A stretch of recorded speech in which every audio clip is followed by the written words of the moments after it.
E você, já passou à frente do guia espiritual?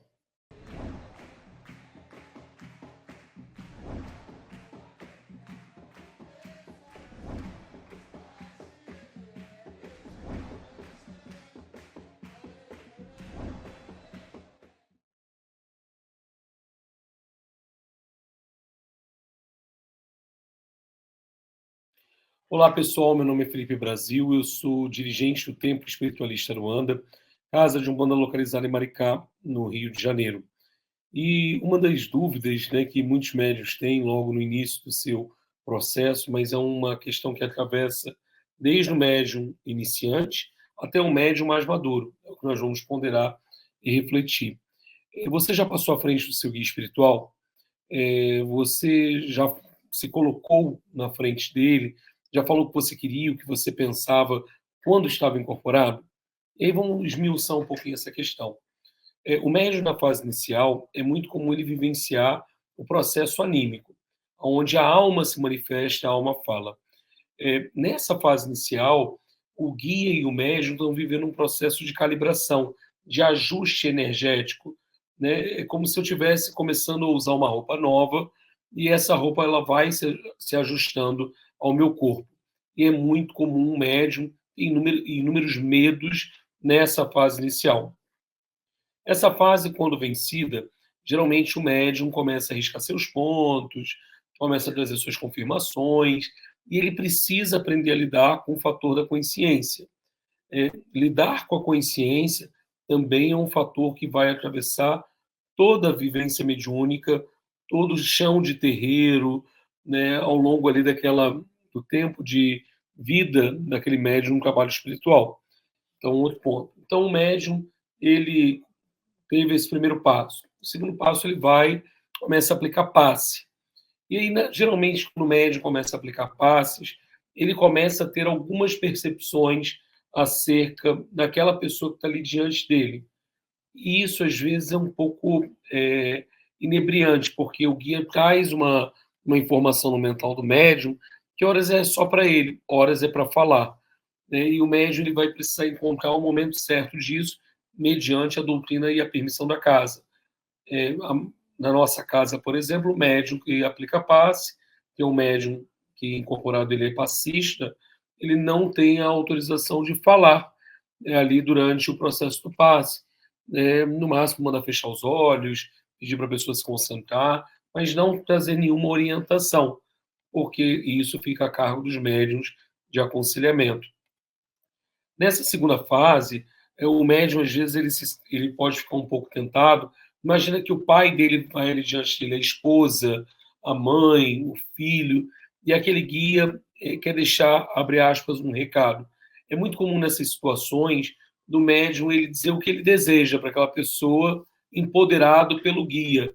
Né? Se sentindo empoderado, não, é o guia que está ali. Seu tranca-ruas, ninguém vai questionar seu tranca-ruas, ainda mais um leigo que não entende o processo de incorporação. E às vezes essas escorregadas acontecem. Então, por exemplo, eu evito, como dirigente espiritual, de colocar parentes com aquele guia, aquele médium ali, para que não role isso, não aconteça isso, principalmente se for um médium de consulta numa fase inicial. Dada essa etapa, o médium ele vai para uma linha de aconselhamento espiritual e ele começa a atender. Ali o médium já deve estar com 4, 5, mais tempo, num burilamento, numa experimentação com aquela energia. E o médium ele precisa amadurecer esse ponto. Tem coisas que durante o transe mediúnico nós somos conscientes e eu acho muitas coisas. Né? Eu tenho muitos achismos, né? Eu acho assim, nossa, que loucura é essa situação que ali aquele fulano está vivendo, aquele consulente está trazendo para a entidade. Mas o primeiro exercício que eu sou convidado pelos guias é não julgar a questão da pessoa. E eu não devo externar minha opinião. Falar, olha, você não merece isso, não, essa graça, não. Será que o guia falaria isso? Eu sempre vou fazer o exercício do que o guia espiritual falaria.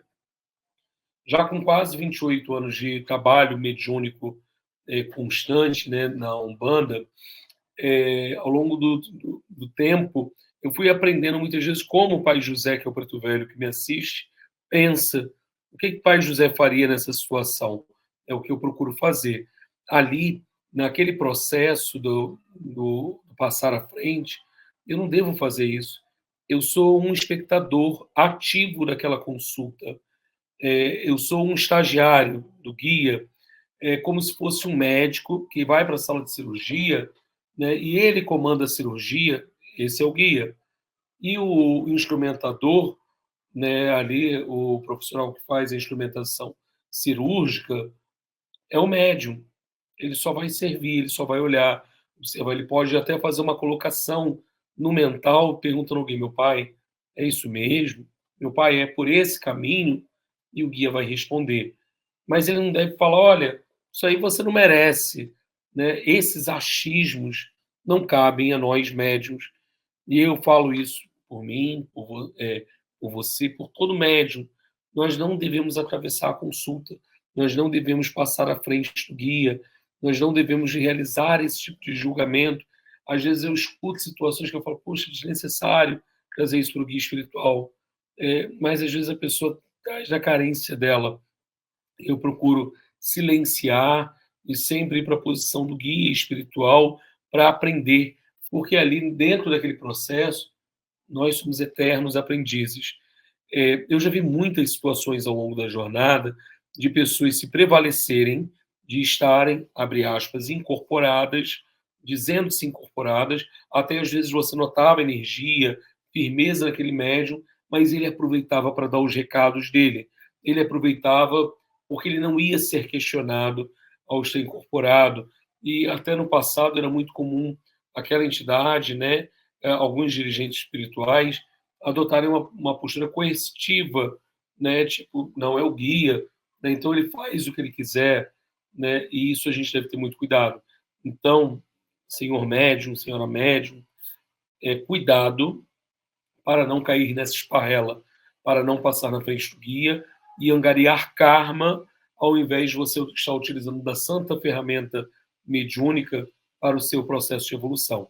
Então eu deixo essa reflexão aqui no dia de hoje.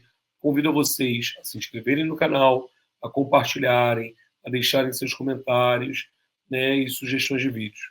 Até a próxima, pessoal. Tchau, tchau para vocês.